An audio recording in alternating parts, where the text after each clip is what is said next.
What's good? We're back with another video. Today I'm going to be doing something a little bit different. I've recently put myself in like kind of like a challenge to like watch all the Marvel movies before Doomsday comes out, because I'm trying to get like caught up to date. Because like I saw some X-Men in the cast, I saw some other characters in the cast, and like some people I just have not been tapped into Marvel lately, especially since Endgame. I just feel like they just haven't been producing that same quality of movies. But since Doomsday, I'm kind of excited for that, so locking in, getting all these movies watched.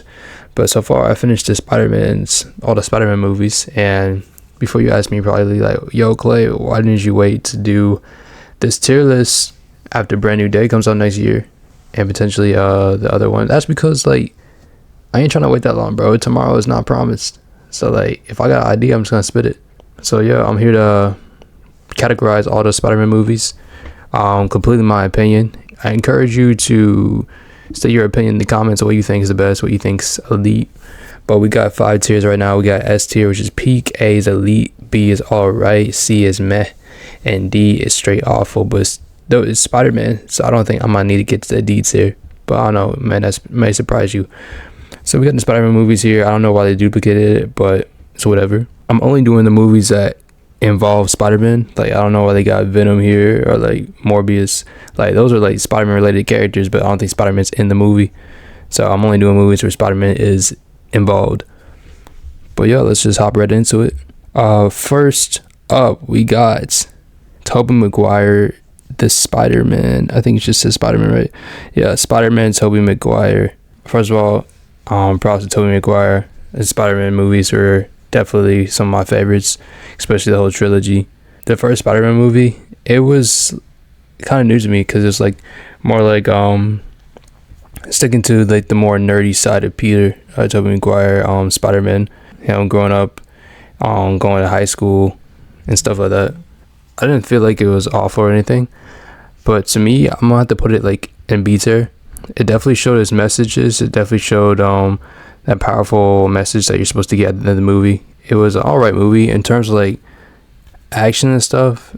That joint was like a comic book straight up. It got Green Goblin doing these theatrics, bro, and just looked goofy. But I'm definitely gonna put that in B tier. Hold on, can I drag it? So I can't drag it. Can I drag it? Thank you. I'm definitely gonna put that in the B tier for sure, ski. Now we got this Spider-Man 2 again, Tobey Maguire. We got this sequel, and I don't know why a lot of people be glazing this movie on the internet. Like it was good, but like people be saying this one was like phenomenal. Like it was like one of the best. I thought this movie was better than Spider-Man, for sure. Like Spider-Man 2, he going against Doc Ock, got that message there again, and it was very impactful. Like I liked the movie. I like it. It was basically like the evolved version. Like, you know how you got a Charmander and a Charizard, and like whatever the middle one is, Charmeleon. I don't think anyone care about that, but this one's pretty much the evolved version of that one. Like it talked about the Spider-Man. He's more accustomed to Spider-Man as a hero, and he's getting to like utilize public media, and like he's like just working towards his image and stuff as like just a crime fighting hero. And Spider-Man 2 definitely got some iconic moments, especially like the train scene. We gotta stop the train. Like I saw Tobey Maguire, bro. Tobey Maguire is just one of those. He's just one of those guys, bro. But yeah, I'm definitely gonna put this Spider-Man 2 into, it's either A or S, honestly, for me. But not B, either A or S. I'm not sure. It's just there's a lot of good stuff in this one, but I gotta put it in A. It was a really great movie, but it ain't giving me that peak level, bro. Not peak level compared to what other movies we're gonna get into later. Now, Spider-Man 3, on the other hand, oh my gosh, bro. Spider-Man 3, Spider-Man 3 felt like a movie that they weren't expecting to make, but when they made it, they're just like, all right, this idea is heat, let's just run it. So they ran it. Like, I don't even think it had to happen, but it did, and that joint was heat. They cooked. Black Spider-Man, that dude was straight aura farming every single scene. Like that joint was heat. If I was gonna say like in terms of which movie had a more impact, Spider-Man 2 is definitely stuck home to his more messages, and I felt like it was a little bit more consistent than Spider-Man 3 in terms of like the plot. But Spider-Man 3 just hit different. It's like it's like I think that's how they wanted it to be set up, like the trilogy's ending around it. Like, there's so many references to the first movie and how everything, like his whole Toby's whole Spider-Man journey just evolved into Spider-Man 3. But like the Black Spider-Man, bro, that joint was heat. And then we had the Venom. He's fighting Venom. I think it was like the only Venom appearance in Spider-Man, bro. Like, put some respect on his name. And then you got Sandman and like his own personal arc, and they had like some W scenes, especially with like the Sandman, like when he got turned to Sandman and he still remembered his daughter. Like, just stuff like that, bro. It's like stuff like that. Can I like get rid of these ads, bro? I'm not interested, bro. Like, can I please get rid of these ads? But yeah, it's just like, bro, it was insane.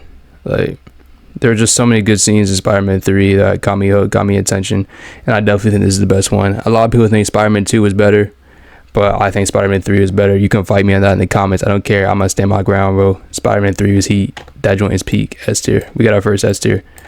Spider-Man 3. That joint is insane, bro. Like, it literally just got better and better each time.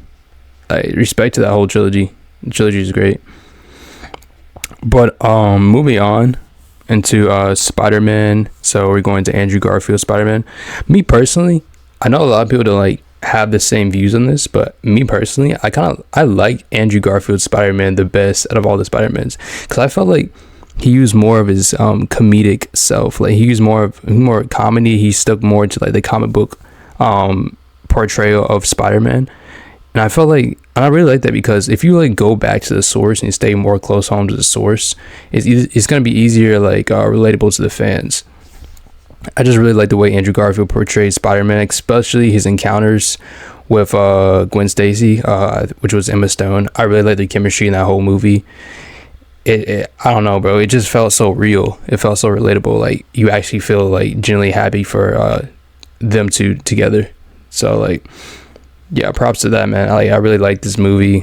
I really liked Andrew Garfield playing Spider-Man. But I mean, the plot, like the lizard and stuff, it's just a basic plot. The movie as a whole, though, I would say it's probably like this is a tough one. Because I like the Andrew Garfield movie. I really did. Like, the lizard joint was like, I don't know, bro. I don't know. Like, it felt like a mad movie to me. Like I like Andrew Garfield as Spider-Man, but like, I wouldn't say that movie would be on the same level as the Tobey Maguire one, because the Tobey Maguire one had like more meaningful impact, bigger message, more iconic moments, and like I feel like the Andrew Garfield one is more modernized, so it's kind of hard to get that type of nostalgia. It's kind of hard to get that type of iconic moments, especially when you already know the Spider-Man story back to back over and over. So the movie as a whole, I was like, it was alright. I mean, I'm not alright. It was like, meh. If I didn't watch it, I wouldn't be missing anything. But I really like Andrew Garfield as Spider-Man. Me personally, I think he was the best Spider-Man. And then next up, we got is The Amazing Spider-Man 2. So Andrew Garfield's second movie as Spider-Man. And I'm not gonna lie, bro, I don't really remember a lot of this one. I remember they had the Electro Man. I remember they had the Electro Man with Jamie Foxx, rip his hairline, bro. I don't know what they was doing with that, but Jamie Foxx as Electro Man, and they had also the Green Goblin again. Kind of, I don't know what they was doing with that. It just looked weird. It's like, I don't know, like I don't really know what the direction this movie was, honestly. The first one was kind of better, but the second one, I mean, I don't know, bro. I think the only shocking thing about it was when Emma Stone or Gwen Stacy died. But I mean, they were usually, in the first movie she was helping him out, in the second movie she was helping out again, but you wasn't really expecting that. But I kind of like how like they put a more realistic turn on it, because like Spider-Man, he's a hero and stuff, and like he's always supposed to win and stuff, but sometimes the hero doesn't win, and they went in that more direction to kind of like just get a different feel of what Spider-Man could be if he failed. I kind of like the change of pace they definitely took a brave step in that direction. But as a movie as a total, I mean, I wouldn't say it was worse than the first one. I wouldn't say it was better. I think it was like pretty much on the same tier, honestly. Like it's just it's an alright movie. Like I'm not bashing or anything. It wasn't horrible, but like it's just there's clearly some elements that was lacking, like just more like story building and just like more like meaningful messages. It just felt like they're adding a bunch of new things in where they could have built it up in the first one. So I don't know. It didn't really give it to me. I'll put it in the C tier again. Now we got the so this is the new Spider-Man. The current Spider-Man we have right now, Tom Holland, and we got the first Spider-Man where it's called Homecoming. So it's like the Homecoming series or trilogy or whatever. And yeah, this is about him like getting into the Spider-Man. Like apparently he already has like his own cameos in like Avengers, or not Avengers, Captain America. So Captain America Civil War. So we kind of already had a little bit of like a knowledge of this Spider-Man. So this Spider-Man is not like understanding like how he got his powers and stuff. He already has his powers. So we're just getting into his life, or like his early life was being Spider-Man. And we got a cameo of Iron Man and stuff. The villain was some Hawkeye or whatever. Not Hawkeye, like not the hero Hawkeye, but some guy in like some robot bird looking suit. I mean, there was funny moments in it, but like overall, like I wouldn't say the movie was like anything spectacular. Yeah, I mean, the movie wasn't really doing much for me, I can't lie. So I'm gonna have to put this one in, like, I would say they're better than the Andrew Garfield ones, but I wouldn't say they're better by a lot. I don't know, bro. This movie really didn't do it for me. It was just a basic movie. I'm gonna have to put this in C as well. So next we got Spider-Man Far From Home, and this movie dived into the Mysterio aspect. They traveled across Spain, and one thing I would say about this movie is that the movie was kind of slow in the beginning in terms of like picking up on like what we should be focused on, like what we should be tagging along. In terms of the message, I think it was more about like trust in general, because this was like after Iron Man died. I think after the Iron Man died in Endgame. So this is Peter like adjusting to his life without his mentor Iron Man. I really like the effects they did with Mysterio, the CGI and stuff. I felt that was really cool. I love the drone scene. That was like one of the hypest scenes in Spider-Man cinema. Him fighting all those drones, and he was really getting into his element. Like you can really see the evolution, because after he got hit by that train, this dude Spider-Man literally locked in for the whole rest of the movie, bro. He was literally using people's techniques. He was locking in. He was using his Spidey sense to his full capabilities. I feel like this movie really captured what Spider-Man is, and it's like when he starts like locking in, bro. And like once he starts locking in, this dude's broken. You understand, bro? This man's elite. But in terms of the movie as a whole, I wouldn't say the movie was bad or anything. I felt like the movie was probably on a B tier, probably all right. Obviously, it wasn't the same type of movie that Tobey Maguire had, one with like a stronger message and stuff. But in terms of like the CGI, the action, and general plot, I would put it on the all right tier. It wasn't the best, but it wasn't bad either. And then we got Far From Home. Oh wait, No Way Home. So I felt like No Way Home, I watched No Way Home before I watched all the other Spider-Man movies, and I felt like it would have been more impactful to me if I had watched the older movies first, because of the other Spider-Man coming in. But I really liked how they utilized all the other villains from the past. I liked how William Dafoe like outstanding acting as Green Goblin. I feel like that's like one of his best roles I've seen him in. It really just shows like Spider-Man's whole like trilogy, like his whole like evolution as a character, because towards the end he had to sacrifice his friends. Like Green Goblin said the best, he always wanted to have everything in the world, but he wasn't like strong enough to take it, in terms of like he's trying to balance his life with Spider-Man, because like in this movie his identity was revealed from the jump. So he had to focus on how to balance his college life, balance his Spider-Man life, and balance the image that he portrayed on his friends. So him asking Doctor Strange to cast that spell to make sure everyone forgets him really just shows his character growth, because he realizes that he can't have everything in the world, he can't have it both ways. So he had to sacrifice himself in terms of his image to protect his friends and to protect the world, essentially. It really just shows that maturity of him growing up And I really like how they used the other Spider-Man, so Tobey Maguire and Andrew Garfield, to be kind of like his mentors and guiders towards finding that truth, especially after his Aunt May died. So I really like how they came full circle in terms of the action. I like how they brought back the other villains. Really just encompasses like Spider-Man as a whole. It was really just a love letter to the whole Spider-Man community, and I felt like they did a really good job in this movie. So in terms of where I would rate it,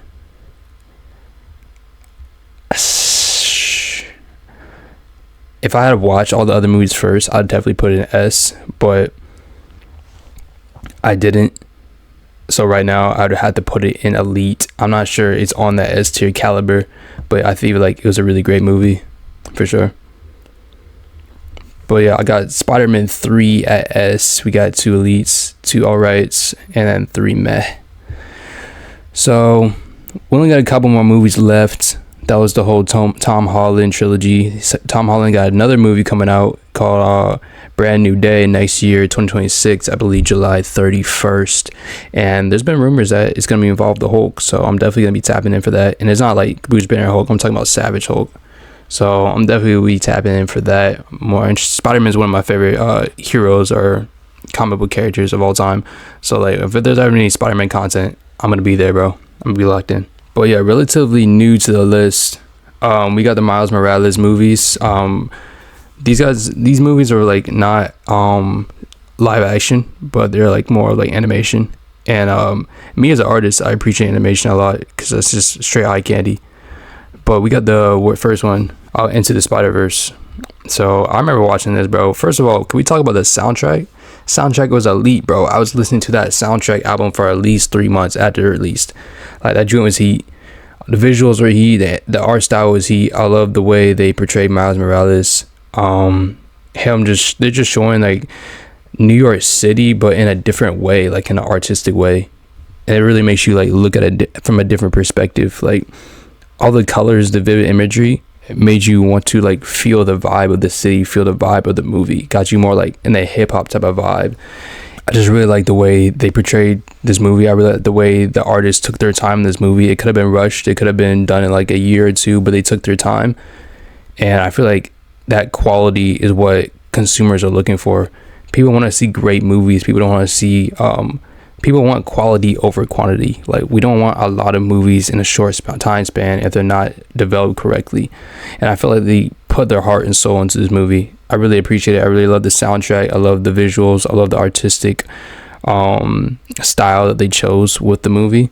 And the plot, great plot too. Great message. I can't tell you what that message was because it's gone from my head at the moment. I apologize. But what I remember, this movie, I got to put this movie in Elite. This movie is one of the better animations. Arguably this movie is what set the trend for many other animations to like follow this style. Like, this movie set the bar. So when you see other animation movies and they're good, they're going to be like, oh, it's kind of like Across the Spider-Man Into the Spider-Verse or Across the Spider-Verse. Like, this movie set the bar of artistic expectation and animation movies, and I'm excited to see the next ones they got coming up. And finally, Across the Spider-Verse. Oh my gosh, bro, it's like Across the Spider-Verse is like Into the Spider-Verse, but you evolved it like a mega evolution, like just straight evolved. Like, they literally went off on this movie, bro. When I went to the movie theaters, I wasn't really expecting a lot because the first movie was great. But it was so long since the other one, so I was like, I really forgot how they cooked in the original one. But when they started the first scene of the movie, bro, it wasn't even Miles Morales. They went with Gwen, bro, and then Gwen showing her emotional status, bro. You saw all the colors in the background, like, that matched her emotion, and it made you feel it in your soul, bro. It made you feel how she was feeling. The colors really depicted how she was feeling in the movie, and that just it just set the tone for the whole theater. It's just stuff like that. How the director just capitalized on the feelings, on the emotions of the characters in the movie. It makes you want to relate with them. It makes you want to go help them on the screen. And I feel like superhero movies today, it's harder to do that because a lot of these movies are just superheroes flying around saving people, and like, yeah, that's cool and stuff to see, but like, you can't really relate with that, bro. You can't fly like that. You can't shoot lasers at your eyes. You can't do all that. You don't got super strength. But like Spider-Man, the reason I like Spider-Man is because he's just a kid. He's a kid with these powers. He has a great responsibility, and he's going through things that a lot of us had to deal with recently, like school stuff, how to deal with parents, stuff like that. And I feel like that's what helps to relate to us, because he's a hero, but he's also a kid, so we have that aspect we can relate with. And maybe he's more of like motivation for us to be like. But Across the Spider-Verse, basically everything I said from the Into the Spider-Verse just amplified, literally.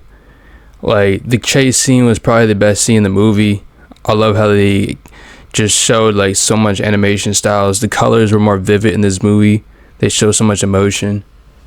Soundtrack, awesome soundtrack, elite soundtrack. I was listening to that for, you thought I was listening to 3 months for the Into Spider-Verse soundtrack? I was listening to this soundtrack for 6 months, bro. Soundtrack is elite, bro. I got the whole album on loop. Summertime and a time and on a time annihilate, I'm wide awake. Like, bro, soundtrack elite. There's everything about this elite. I don't even think you need to guess what tier this is going in. This is going straight S. And like, they're making another one too, bro, because there's a second part coming out to that one, and it's supposed to be coming out in 2027.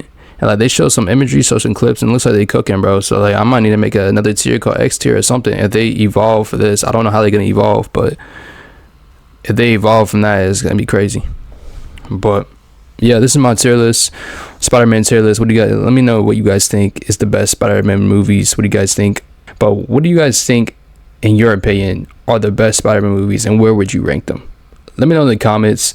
And if there's any other rankings you want me to do next, just let me know in the comments, and I'll catch you guys later. Peace.